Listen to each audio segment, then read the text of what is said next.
दोस्तों, आज मैं आपको दिखाने लाया हूँ मूवी लव यू मारी जान। जी हाँ, बहुत समय बाद राजस्थानी मूवी रिलीज हुई है जोधपुर के अंदर, न्यू कोहिनूर सिनेमा हॉल के अंदर। जिसके डायरेक्टर हैं मनोज कुमार पांडे और निर्माता है किरण हरलाल का। तो बहुत सालों के बाद में एक फिल्म आई है लव यू मारी जान। तो आज हम फिल्म को देखेंगे, आज हम मूवी को देखेंगे और इसका रिव्यू करके बताएंगे फिल्म के अंदर क्या है। तो राजस्थानी फिल्म का बेसब्री से लोगों को बहुत इंतजार था, लेकिन हॉल के अंदर जो लोग हैं, मुझे लगता नहीं इतनी भीड़ है, क्योंकि लोग जागरूक नहीं है राजस्थानी मूवी के बारे में और इतनी पब्लिसिटी भी शायद हुई नहीं है। लेकिन देखते हैं अंदर चल के कि फिल्म कैसी है। और टिकट्स हमने ले लिए हैं, तो अभी अंदर जाएंगे और देखेंगे कि मूवी कैसी है।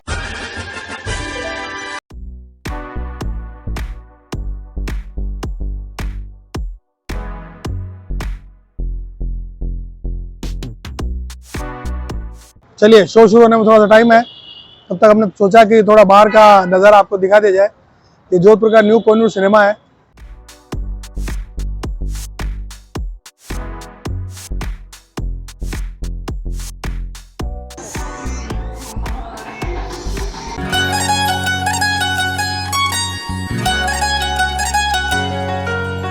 नमस्कार दोस्तों, स्वागत है आपका द नरेश कुमार शो में। आज मैं रिव्यू करने वाला हूं राजस्थानी मूवी लव यू मारी जान का। जी हाँ, एक बहुत लंबे अरसे के बाद में फिल्म रिलीज हुई है लव यू मारी जान, जो कि बहुत बड़े बजट में आरडीसी मीडिया ने बनाई है। इसकी निर्मात्री हैं किरण हरलाल का और निर्देशन किया है मनोज कुमार पांडे ने। तो शुरू करते हैं राजस्थानी मूवी लव यू मारी जान का रिव्यू। लेकिन उससे पहले अगर आप मेरे चैनल पर नए हैं तो सब्सक्राइब करना बिल्कुल ना भूलें। लाइक कमेंट शेयर करके जरूर बताएं मुझे कि आपको ये रिव्यू कैसा लगा। राजस्थानी फिल्मों का इतिहास यूं तो काफी पुराना रहा है। जब शुरुआत में बाबोसारी लाडली, नैनी बाई को मायरो, बाबा रामदेव पर फिल्में काफी बनी और काफी रिलीज हुई। बीच बीच में बहुत सारी सुपरहिट फिल्में बनी, जैसे सुपातर बीननी जिसके गाने बहुत हिट हुए, बाई चालीस आसरिये, वीर तेजा जी, धनी लुगाई, ननंद बोजाई, बहुत सारी मूवी बनी और लोगों ने बहुत भरपूर प्यार दिया और जबरदस्त हिट रही फिल्में। हॉल जब उस वक्त फुल रहते थे और लेडीज ऑडियंस थी, उनको भी बहुत पसंद आई फिल्में, गाने भी सुपर हिट हुए थे। लेकिन एक बाद में एक लंबा ब्रेक आ गया बीच के अंदर, तो राजस्थानी फिल्में बनना बिल्कुल बंद हो गई, सिनेमा हॉल में लोग जाने नहीं लगे। तो इसके बाद में एक शुरुआत हुई है। तो राजस्थानी फिल्म ये कैसी है, ये मैं आपको बताने जा रहा हूं। सबसे पहले आते हैं कहानी पर। दोस्तों, फिल्म की कहानी का प्लॉट बहुत अच्छा था। शुरुआत होती है एक किसान परिवार से। एक गांव में एक किसान रहता है, उसका एक लड़का है जिसकी नौकरी लग जाती है शहर में। वो शहर आ जाता है अपनी फैमिली के साथ में, वहां पर रहता है। उसके दो लड़के होते हैं जो कि बड़े होकर के फिल्म की कहानी को आगे बढ़ाते हैं। तो इन दो लड़कों के साथ में कहानी आगे बढ़ती है। एक लड़का पढ़ाई में अच्छा है और दूसरा थोड़ा बदमाश किस्म का, जैसा हमारी फिल्मों का हीरो अक्सर होता है। तो इन दोनों के भाइयों के बीच के ये कहानी बुनी गई है। फिल्म में कई तरह के मुद्दों को उठाया गया है, जैसे शहरीकरण, यूनिवर्सिटी के अंदर होने वाले इलेक्शंस और पेपर लीक होना, नकल, ये आदि दिखाया गया है। उसके बाद में नौकरी के लिए संघर्ष, उस चीज को दिखाया गया है। और सरकारी कार्यालयों में बिना रिश्वत दिए जो काम नहीं होता है, बिना सिफारिश के दिए नौकरी नहीं लगती, उस चीज को बड़ी खूबसूरती से उभारा गया है। अब आते हैं फिल्म के संगीत पर। फिल्म में लगभग 8 गाने हैं और 8 गाने बहुत ही बढ़िया है। जो संगीतकार हैं उनको मैं इसके लिए बधाई दूंगा। शिशिर पांडे ने इनका संगीत दिया है और गीत लिखे हैं अनुराग दादिच और संतोष पुरी जी ने। तो बहुत ही बढ़िया गाने, लिखे भी अच्छे हैं और म्यूजिक भी बहुत बढ़िया राजस्थान के हिसाब से दिया है। और सारे गाने अगर आप एक आध बार सुन लेंगे तो आपको बहुत अच्छे लगेंगे। जबकि 2 गाने तो बहुत जबरदस्त सुपर हिट हुए हैं। एक तो जो टाइटल सॉन्ग है लव यू मारी जान और एक मारी चंद्र गोरजा, बहुत अच्छे गाने हैं। थाने निरखो जद साथीड़ा मारी हार्ट बीट बढ़ जावे, थाने निरखो जद साथीड़ा मारी हार्ट बीट बढ़ जावे, मारी चंद्र गौर जा लागे तू पूरी गण गोर, मारी चंद्र गौर जा लागे तू पूरी गण गोर। अब आते हैं एक्टिंग पर। एक्टिंग के लिहाज से देखा जाए तो अंकित भारद्वाज, जिन्होंने उदय का रोल किया है, बहुत ही संयत होकर उन्होंने अपना रोल निभाया है और वो रोल में अच्छे लगे हैं। लक्षित जानजी, जो फिल्म की जान है, जिन्होंने कार्तिक का रोल किया है, उदय के छोटे भाई का, वो लड़का बिल्कुल एकदम छोटा पैकेज है। उसके चेहरे पर एकदम शैतानी या कह सकते हैं बदमाशी झलकती है और जब जब वो स्क्रीन पर आते हैं लगता है अब कुछ नया होने वाला है। उन्होंने जो छेड़खानी अपनी हीरोइन के साथ की है, कश्मीरा डॉली का रोल किया है जिसने, तो उन दोनों के बीच की केमिस्ट्री काफी अच्छी रही। और अंकित भारद्वाज उदय के साथ में जो लड़की थी गरिमा, उसका रोल भी बहुत अच्छा है। सुधा, वो एकदम डिसेंट लड़की बनी है, एक घरेलू लड़की, और उनकी ड्रेसेस भी बहुत अच्छी लगी है। अंशुल अवस्थी जिन्होंने गिरधारी का रोल किया है, उन्हें कुछ ज्यादा खास करने का मौका नहीं मिला, तो वो भी अपनी प्रतिभा को दिखा सकते थे, लेकिन उनके हिस्से में कुछ 2-4 सीन ही आए हैं। बाकी जो एक्टर्स हैं उन्होंने भी अपना रोल बहुत अच्छी तरह से निभाया है, लेकिन फिल्म की पटकथा बहुत कमजोर है। फिल्म के अंदर दो फाइटिंग सीन डाले गए हैं जिनकी जरूरत नहीं थी, मतलब बहुत जबरदस्त सीन डाले गए। हालांकि फाइट सीन जिन्होंने डायरेक्ट किए हैं कुंडू तरु बाबू चेन्नई के, मतलब जबरदस्त उन्होंने फाइट सीन डाले हैं साउथ के हिसाब से, जैसा हम साउथ फिल्मों में देखते हैं, तो उनसे कोई शिकायत नहीं है। लेकिन सीन बहुत लंबे कर दिए, जिससे डायरेक्टर जो है वो कहानी पर ज्यादा ध्यान नहीं दे पाए। जब कहानी गांव से शुरू हुई थी, लेकिन बीच के अंदर गांव में अपने माँ बाप को बिल्कुल वो अकेला छोड़ देते हैं, तो उसके बाद में उनका सीन ही काट दिया गया, उन्होंने उनको दिखाया भी नहीं गया। अगर उस चीज पर ज्यादा फोकस करके कुछ दिखाते तो फिल्म बहुत अच्छी बन सकती थी।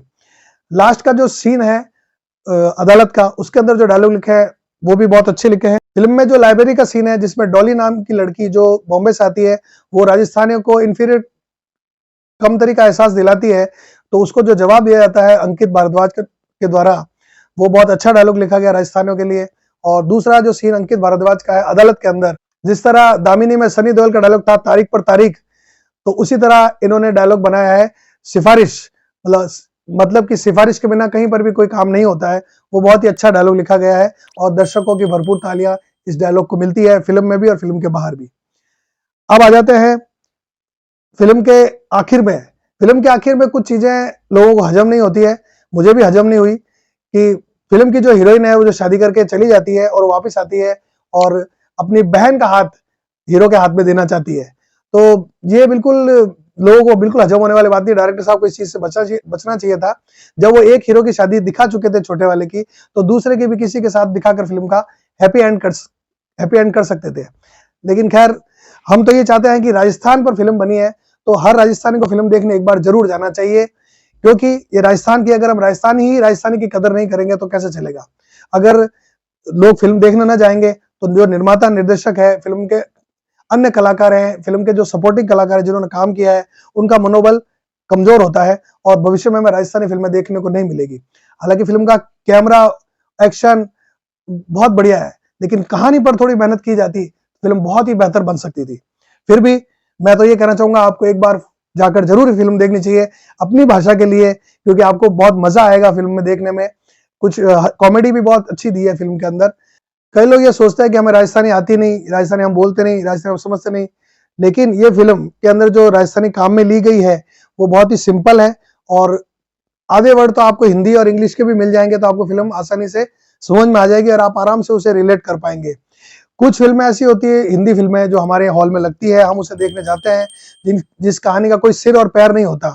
तो मेरा आग्रह आपसे ये रहेगा कि आप अवश्य फिल्म देखने जरूर जाएं, आपको आनंद आएगा फिल्म देखने के अंदर। अकेले मिले लीके किसी शरीफ लड़की को ऐसे घटिया जुमले लिखते हुए तुम्हें शर्म नहीं आती? ए उदय, समझा ले थारा भाई ने। माय गॉड, मैं फंस गई हूँ राजस्थान में आकर। What do you know about Rajasthan? Rajasthan is all about its culture, bravery and sacrifice. मैंने पतो कोनी में तने कितो जाऊं। मैं सब जानू थे, मैंने कोई प्यार व्यार को नहीं करूँ। जो गाने हैं वो गाने आपको इतने बढ़िया लगेंगे और आप झूम उठेंगे गानों के अंदर। तो आपको राजस्थानी गाने देखने के लिए, राजस्थानी वेशभूषा देखने के लिए और राजस्थानी डायलॉग सुनने के लिए फिल्म को देखने जरूर जाना चाहिए अपने नजदीकी सिनेमाघर के अंदर, क्योंकि फिल्म की जो कहानी है वो शुरुआत होती है, उसके बाद में जो आखिर में जो दिखाया गया है कि जो परिवार शहर चला गया था और वो अपनी जड़ें खोजता हुआ वापस गांव की तरफ लौटता है, और जो वो सीन है वो आपकी आंखें नम कर देगा और आप उससे बहुत खुश होंगे कि आज जो युवा नौकरियों के लिए मारा मारा फिर रहा है, 90% 95% लाता है, लेकिन उसे नौकरी नहीं मिलती, तो वो अपनी जड़ों की ओर जब लौटता है, क्योंकि हम जानते हैं कि भारत कृषि प्रधान देश है, यहाँ 70% लोग जो है वो खेती करते हैं, तो जब वापस वो लौटता है और वापस अपने खेतों की तरफ काम करने लग जाता है, तो वो सीन देखकर आपको बहुत अच्छा लगेगा। अगर आप जमीन से जुड़े हैं, राजस्थान से जुड़े हैं, तो आपको ये दिल छूने वाला दृश्य आंसू लाने पर मजबूर कर देगा। तो आप जरूर जाइए, ये फिल्म देखिए। लव यू मारी जान, love you Rajasthan, love you Rajasthani भाषा। अगर आप जोधपुर शहर में रहते हैं तो जोधपुर के न्यू कोहिनूर सिनेमा में अपर हॉल में ये फिल्म दिखाई जा रही है, आपको जरूर जाना चाहिए। टिकट्स भी बहुत कम है, टिकट्स की रेट्स 120 रुपए और 100 रुपए है, तो आप इतना तो अपने राजस्थान के लिए कर ही सकते हैं, राजस्थानी भाषा के लिए कर ही सकते हैं। और मेरे चैनल को सब्सक्राइब नहीं किया हो तो सब्सक्राइब अवश्य कर लें, क्योंकि मैं आपको इस तरह और भी वीडियो दिखाता रहूंगा। लाइक भी कर लीजिए और कमेंट करके जरूर बताएं कि आपको मेरा रिव्यू कैसा लगा, आप फिल्म देखने गए या नहीं, या आपने अब तक कौन सी राजस्थानी फिल्में देखी है, आपको कौन सी राजस्थानी फिल्म पसंद है, जरूर बताएं, शेयर भी कर दें। लव यू मारी जान, लव यू राजस्थान।